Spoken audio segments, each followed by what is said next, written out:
Supreme court ने कहा है, अगर आरक्षित श्रेणी के अभ्यर्थी की मेरिट अंतिम पायदान के सामान्य अभ्यर्थी से बेहतर है तो वो सामान्य श्रेणी में सीट पाने का हकदार है। इस परिस्थिति में आरक्षित श्रेणी का अभ्यर्थी सामान्य वर्ग यानी अनारक्षित श्रेणी में सीट की दावेदारी कर सकता है। सुप्रीम कोर्ट ने कहा कि अन्य पिछड़ा वर्ग या ओबीसी श्रेणी के उन उम्मीदवारों को सामान्य श्रेणी में समायोजित करने की आवश्यकता है जो सामान्य श्रेणी के नियुक्त अंतिम उम्मीदवारों की तुलना में अधिक मेधावी हैं।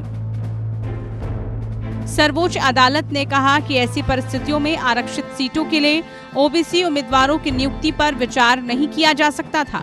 शीर्ष अदालत ने कहा कि इसके परिणाम स्वरूप सामान्य श्रेणी में उनकी नियुक्तियों पर विचार करने के बाद आरक्षित सीटों को योगदान के आधार पर अन्य शेष आरक्षित श्रेणी के उम्मीदवारों से भरा जाना आवश्यक है।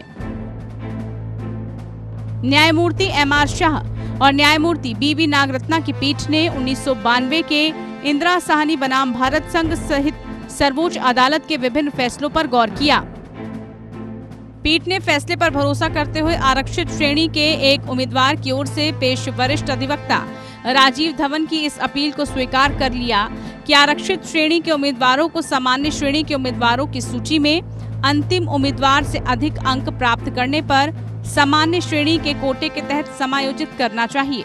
उनका कहना था कि ऐसे उम्मीदवार को सामान्य श्रेणी के तहत विचार करने की आवश्यकता है।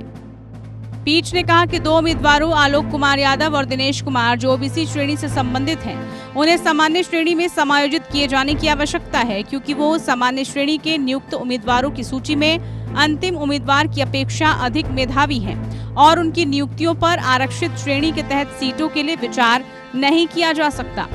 साल 2008 में राजस्थान में बीएसएनएल में टेलीकॉम टेक्निकल असिस्टेंट के पदों पर भर्ती निकाली गई थी। अन्य आरक्षित वर्ग के एक अभ्यर्थी ने याचिका दायर कर कहा था कि ओबीसी के 2 अभ्यर्थियों की मेरिट सामान्य श्रेणी में आखिरी पायदान के अभ्यर्थी से अधिक है, इसलिए इन दोनों अभ्यर्थियों को सामान्य श्रेणी में नियुक्ति होनी चाहिए।